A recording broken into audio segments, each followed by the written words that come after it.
Alrighty, y'all. So I'm here to make a quick video. I gotta leave and head on out. About in 10, 15, 20 minutes. So it's been a while since I made a video, about a week. But I was trying to say I need to make a video. So I'm here to make a video to make sure we get some video time in. So basically, the only thing that comes to my mind today is anterior scalenes, and the pectoralis minor. Those two are some major nerve entrapments dealing with what we like to call the brachial plexus. You know, the group of plexus of nerves that come out from C5 through T1, and those nerves control the auxiliary nerves, the meridian nerves, the ulnar nerve, the musculocutaneal nerve, and the radial nerve. I might have missed one, and it's and one of the pectoral nerves for the most part. So those are like 5 to 6 nerves. I think 5 nerves if I'm correct.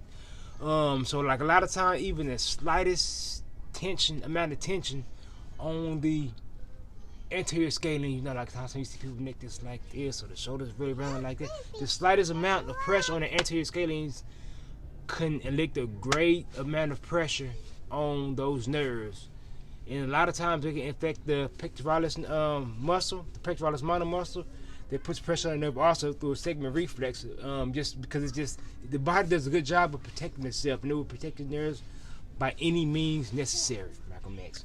But that's kind of what it would do. So like a lot of times you see simple problems such as dealing with the meridian nerves, carpal tunnel. So a lot of times carpal tunnel symptoms, we want to say carpal tunnel symptoms. Like, I'm not a medical doctor, I don't diagnose, I don't do any of those type of things. Yes?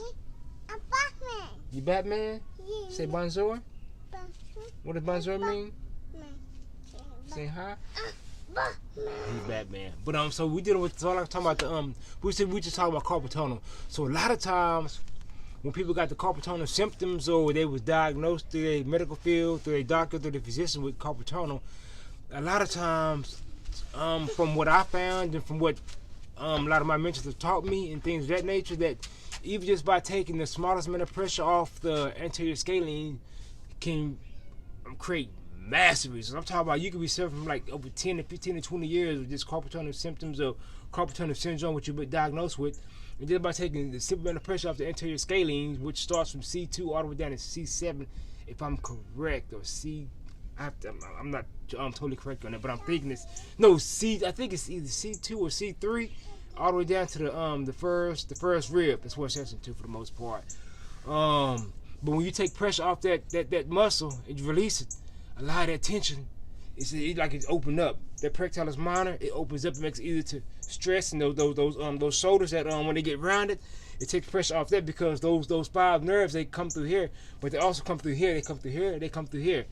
And when this is tense, this is going to be tense. That's why you see a lot of people with the rounded shoulders a lot of time, with the shoulder issues, golfers and tennis elbows, you know how you like the weak pinky things, like it's dealing with the ulnar nerve, dealing with T1 for the most part. So a lot of times we just take pressure off those nerve entrapments. We're not going to talk about these two right now. I don't have that much time, but I want to do another video on the topic. I just want to just kind of just something to stimulate your mind, so you can be like, wow, well maybe if I just kind of, you can always go on a lot of videos on YouTube where they talk about the anterior scalene stretch, where you can stretch it 2 to 3 times a day, maybe like 2 to 3 minutes at a time. And it makes a massive difference. I'm talking about like strength that's been gone for years automatically comes back. So a lot of times we work directly on the areas right here a lot of time. But even dealing with something like the carpal tunnel, you can even start from, it's a muscle called the pronator teres, and it's a trigger point right there. Even just working on it. That's another nerve entrapment from dealing with the meridian nerve. Just work on it, and a little bit of time. Just look at the attachments dealing with the on your anatomy chart, from where the pronator teres insertion originates from, the trigger points. You just a little bit of time here, put in short position, just relax the muscle, and that take a lot of pressure off that. Now we'll get that to at a time, but we're not even talking about that. We're just talking about the anterior scalenes and the pectoralis minor. But like a lot of times when the anterior scalenes tense up, you can have problems like earaches, headaches, massive chronic neck issues. And a lot of times that you don't even know it, because we like to call it the silent killer. Hold on, son, I'm almost done.